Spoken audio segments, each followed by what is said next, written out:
Ketika kalian melakukan kesalahan, bukan berarti kalian akan menjadi jahat selamanya. Assalamualaikum warahmatullahi wabarakatuh. Halo Gen Rangers, selamat datang lagi di channel saya. Dan kali ini adalah segmen Q&A. Jadi kebetulan tadi kita sosialisasi online tentang ProPN.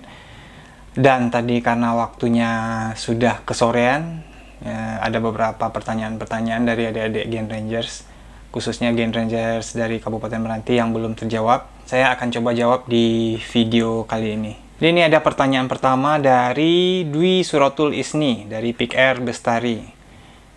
Izin bertanya, pada bagian life skill terdapat keterampilan literasi.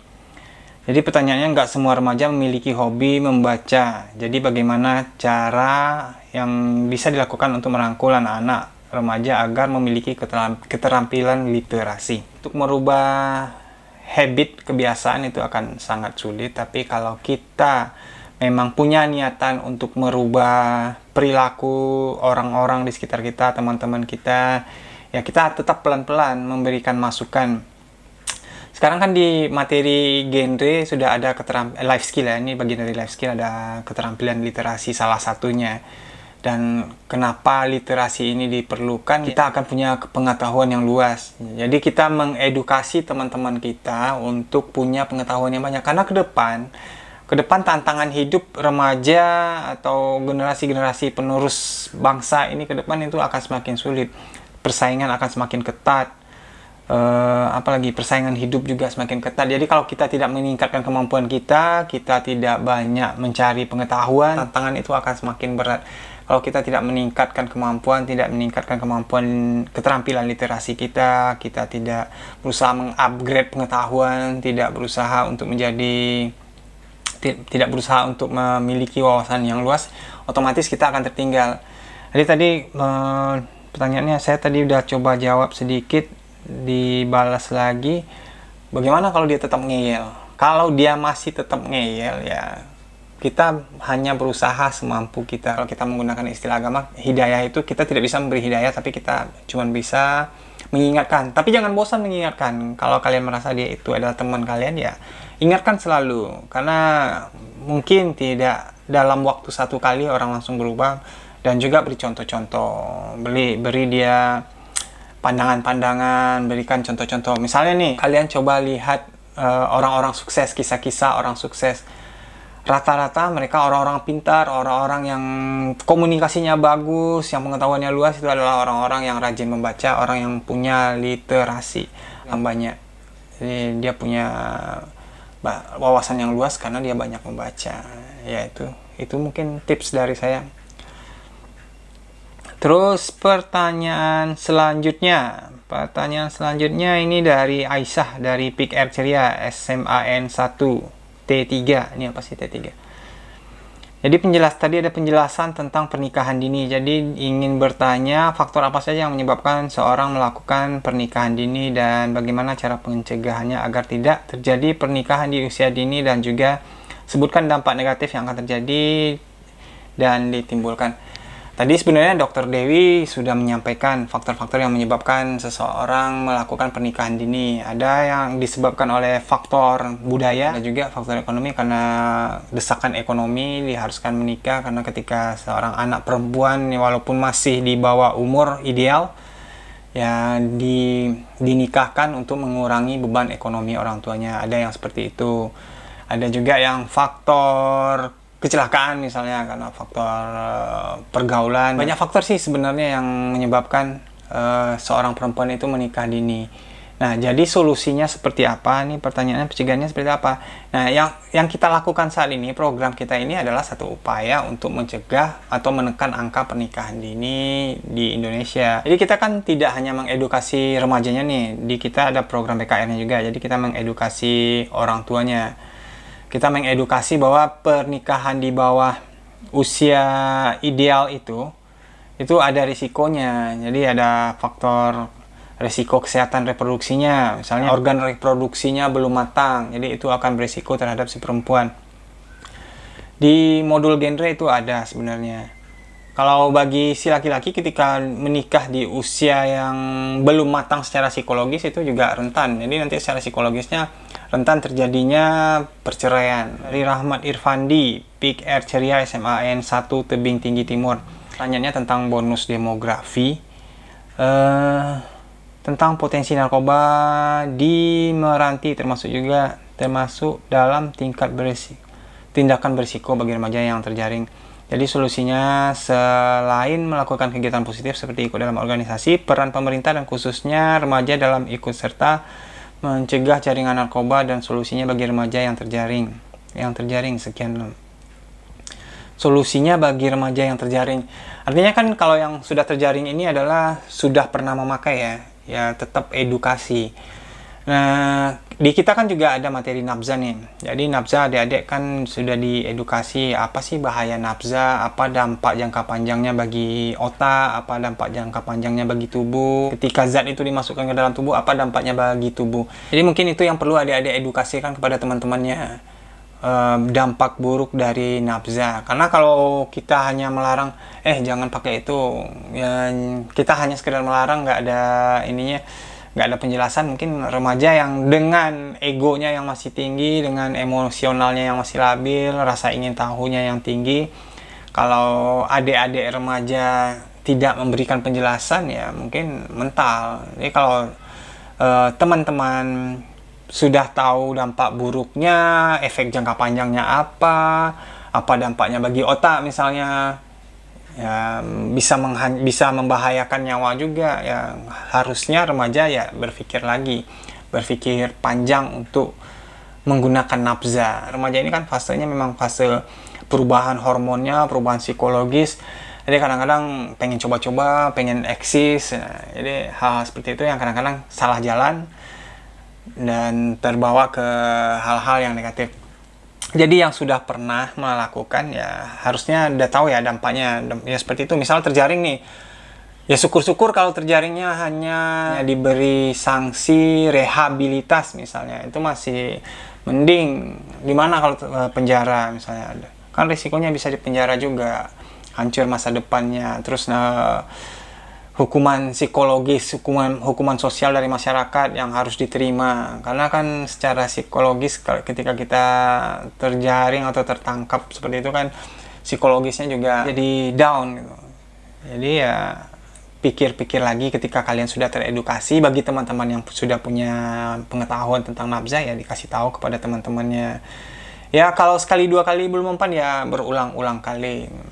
Jangan sampai tertangkap dulu baru sadar, atau jangan sampai sakit dulu baru kita sadar. Remaja itu harus memotivasi dirinya untuk menjadi yang terbaik.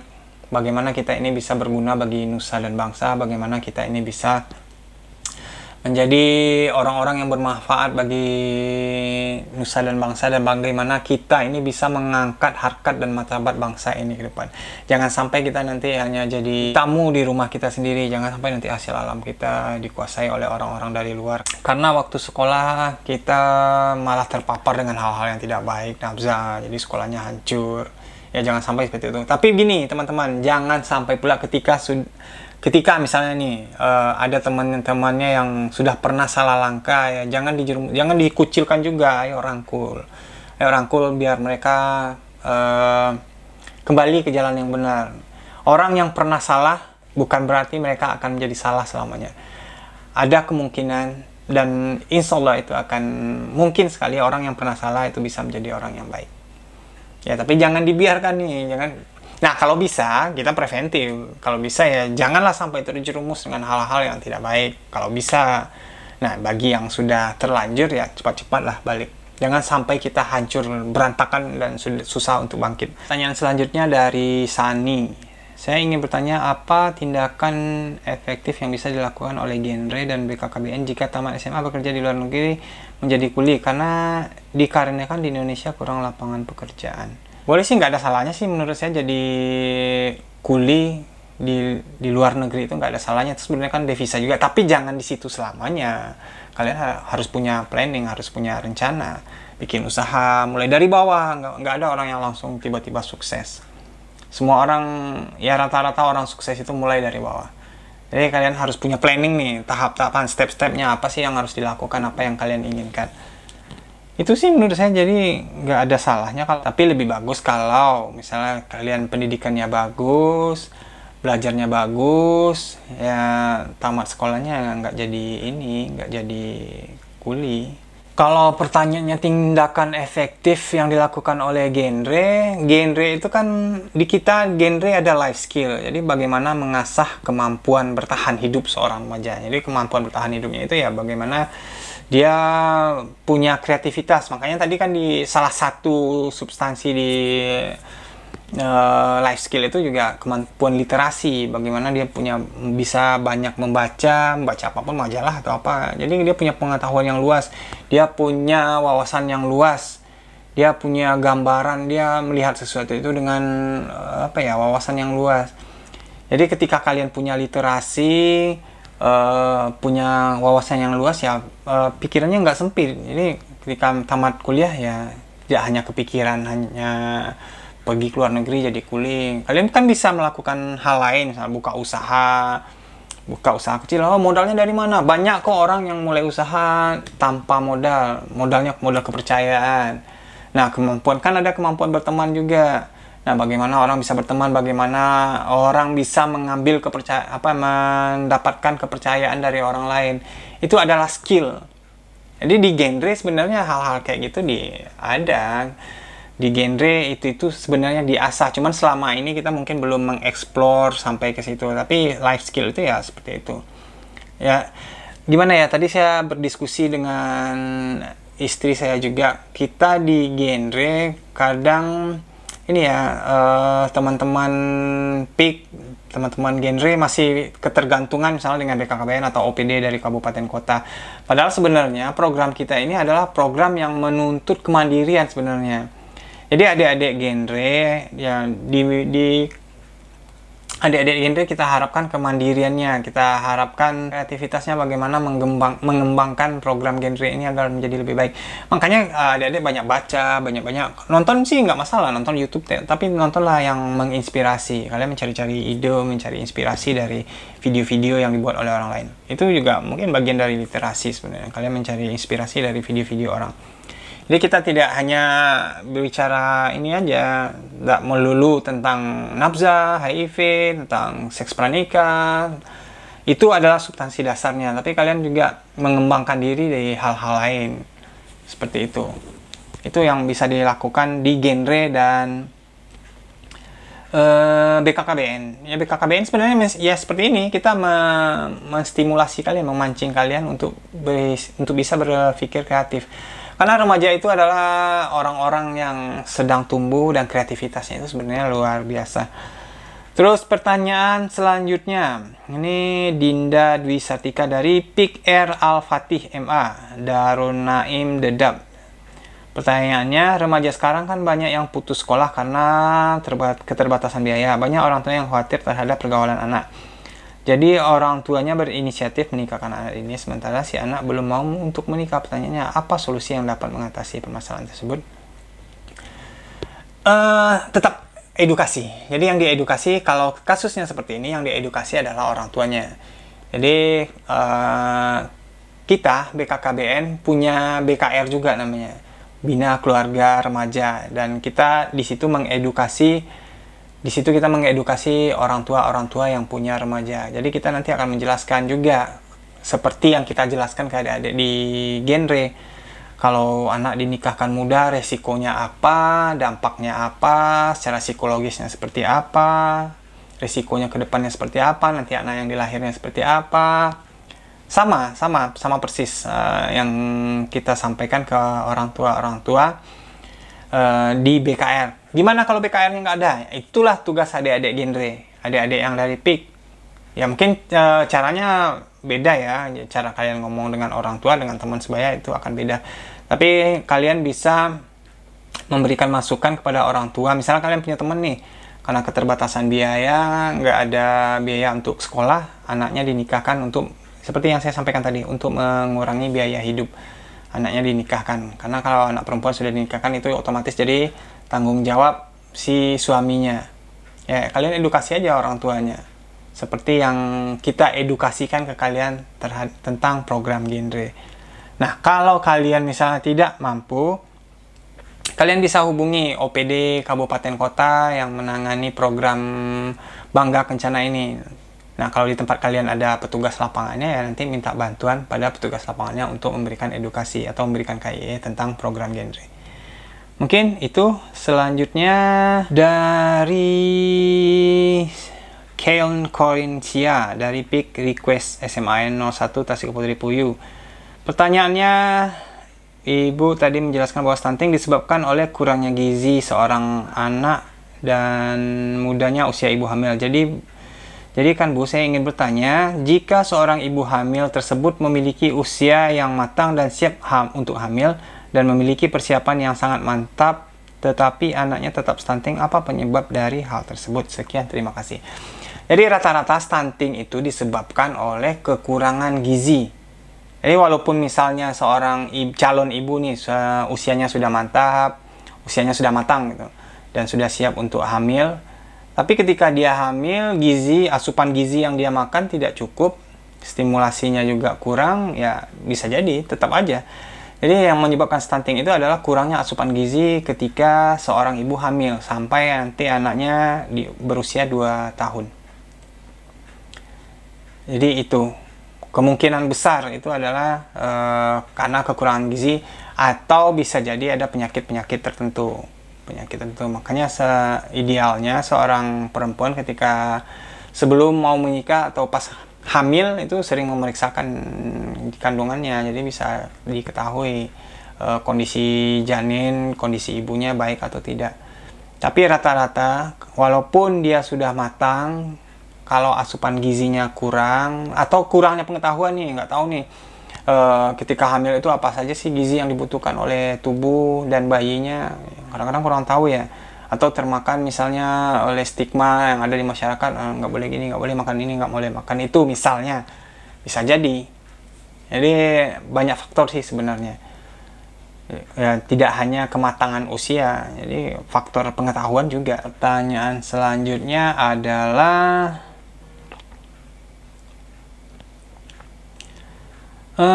dari Kurniawati dari Pik R, Desa Tenggayun Raya, Kecamatan Langsang Pesisir.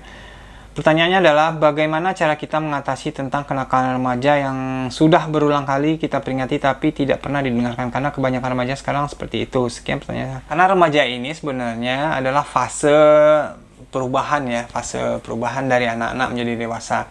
Dia berubah secara hormonalnya tuh naik, hormonalnya berubah, psikisnya berubah. Gini, memberitahu seorang remaja itu tidak sama dengan memberitahu, memperingatkan anak-anak. Mengingatkan seorang remaja tidak sama dengan mengingatkan anak-anak. Jadi ketika kalian punya teman-teman yang nakalnya seperti apa nih, misalnya apa, atau gini, mungkin dia suka nafza misalnya, sudah diingatkan, oh jangan, mengingatkannya jangan pakai kata-kata jangan, kalian mengedukasi, kalian jelaskan apa dampak buruknya, atau dengan memberi contoh, dekati, jangan tinggalkan, maksudnya apa ya,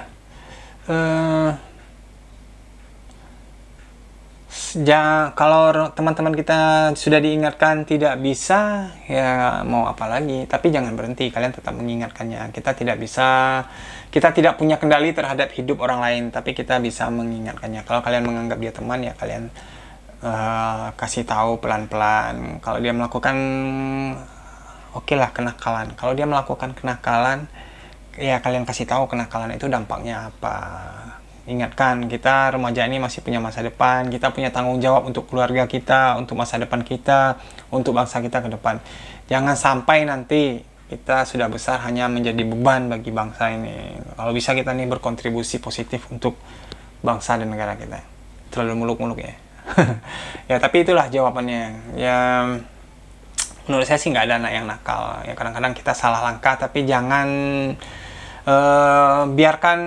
jangan berlarut-larut dalam kekeliruan kita. Jadi kalau ada teman-temannya yang keliru nih, ya kalian coba arahkan lagi untuk ke jalan yang benar.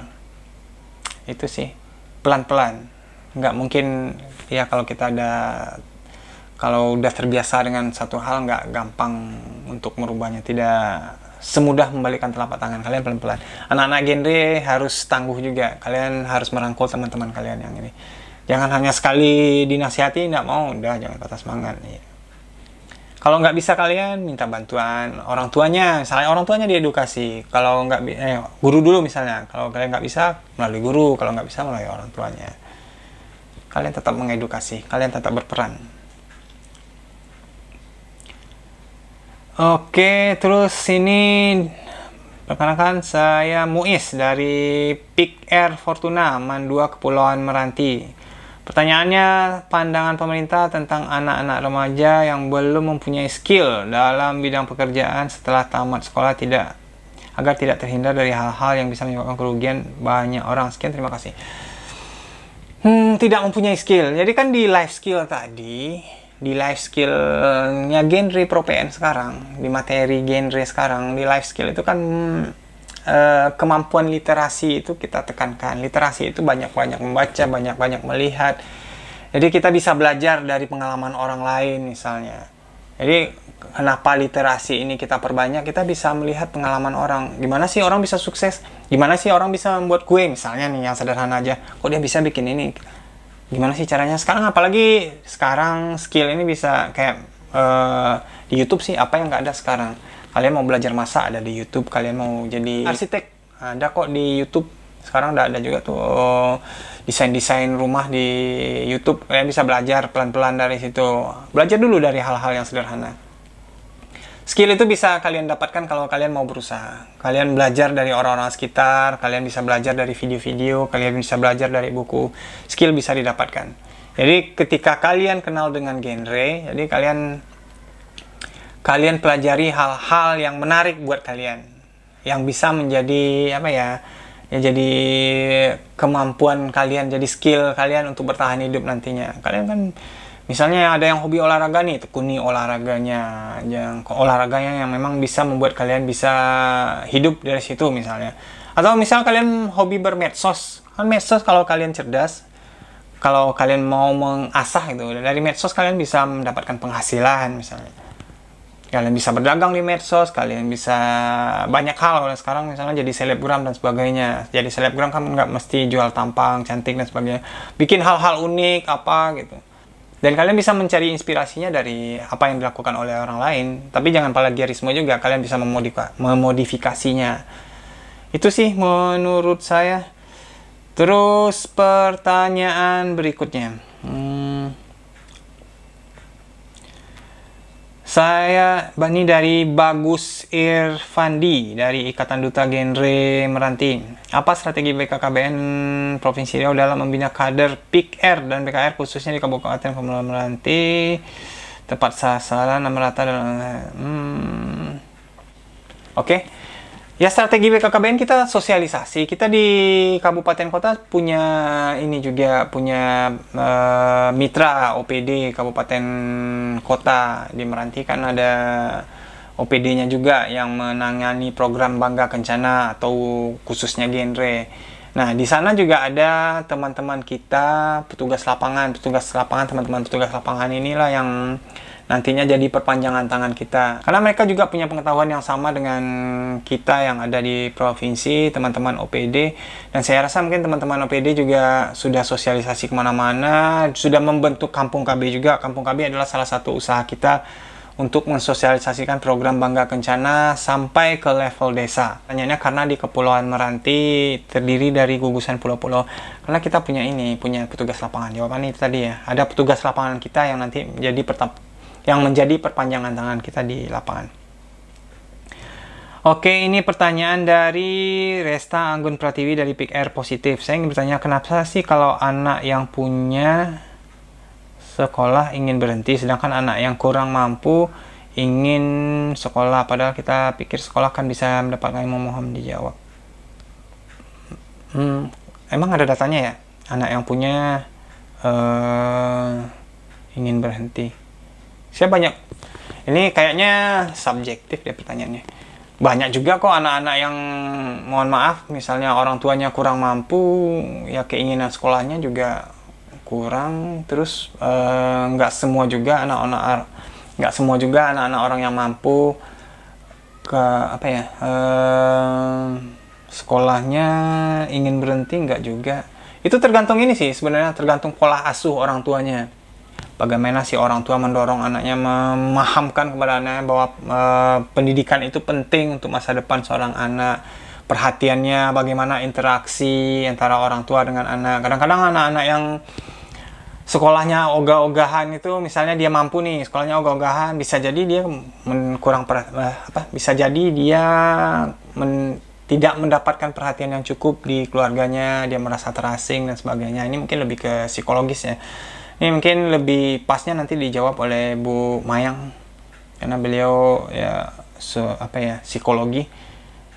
Ya, jadi saya rasa ini nggak bisa dijustifikasi, nggak semua anak yang mampu pengen putus sekolah, dan juga nggak semua anak yang nggak mampu pengen ya sekolahnya bagus. Subjektif. Ini tergantung didikan juga sih sebenarnya.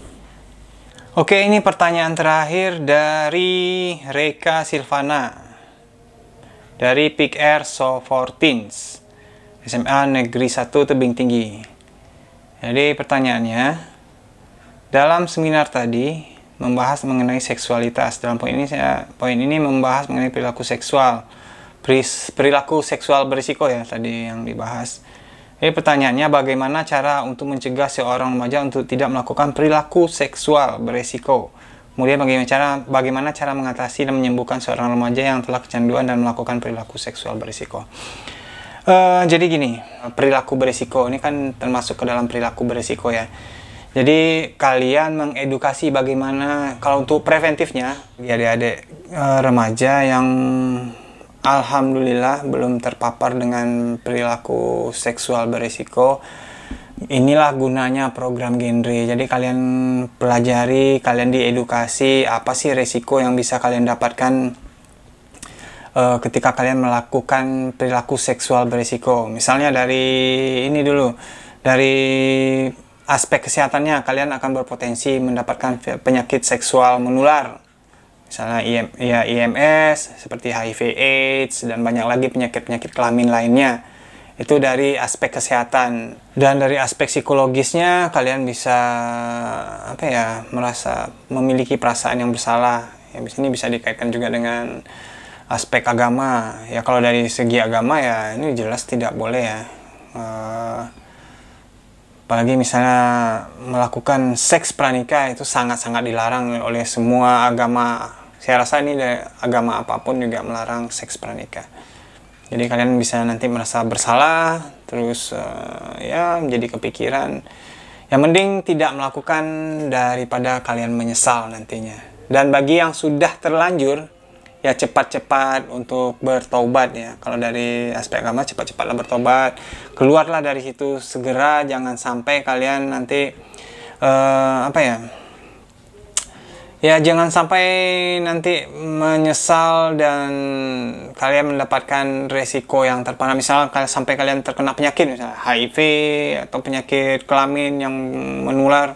Jangan sampai kalian misalnya menyesal nanti ketika kalian sudah mendapatkan penyakit atau diberi penyakit oleh Tuhan, kalian baru menyesal. Mending sekarang, bagi yang sudah ya sudah, ke depan perbaiki diri, banyak-banyak minta ampun, berdoa kepada Tuhan ya, kepada Allah. Bagi yang muslim, kita berdoa kepada Allah, mohon diampunkan dan dimohonkan dipertemukan dengan jodoh yang terbaik. Jika kalian sungguh-sungguh bertobat, jika kalian sungguh-sungguh ingin memperbaiki diri, insya Allah kalian akan mendapatkan yang terbaik di hidup kalian. Itu saja. Ya, jadi intinya gini, ketika kalian melakukan kesalahan, bukan berarti kalian akan menjadi jahat selamanya. Akan ada peluang untuk menjadi orang baik. Jangan kita berpikiran ketika kita sudah terjatuh satu kali, terjerumus ke hal-hal yang tidak baik, kita akan menjadi orang yang kotor, atau orang yang jelek, atau orang jahat selamanya. Masih ada pintu, masih ada jalan untuk kembali. Kalian bisa menjadi orang-orang yang lebih baik, orang-orang yang menginspirasi untuk kedepannya. Yang lalu biarlah berlalu, tutup masa lalu itu, dan menjadilah remaja-remaja yang Remaja yang terbaik, remaja yang remaja yang berpositive thinking, remaja yang nantinya menjadi remaja yang bisa mengangkat harkat dan martabat bangsanya ke depan. Itu saja. Mungkin banyak kekurangan, saya juga pengetahuannya kurang. Jika tadi ada yang salah, saya mohon dimaafkan. Kalau masih ada yang mengganjal atau ada statement saya yang salah, silahkan komen dan dikoreksi di komentar ya, di kolom komentar.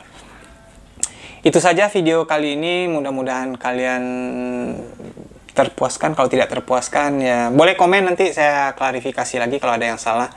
Karena ini saya bikin videonya sendiri, nggak ada partner untuk bertukar pikiran, untuk melengkapi. Jadi kalau ada yang melengkapi, saya lengkapi lagi. Kalian komen aja di bawah. Jika suka dengan video ini silahkan di like, share. Kalau kalian ingin konten ini ada terus, silahkan di subscribe. Kalau tidak juga nggak apa-apa. Sampai ketemu lagi di video berikutnya. Salam genre. Assalamualaikum warahmatullahi wabarakatuh.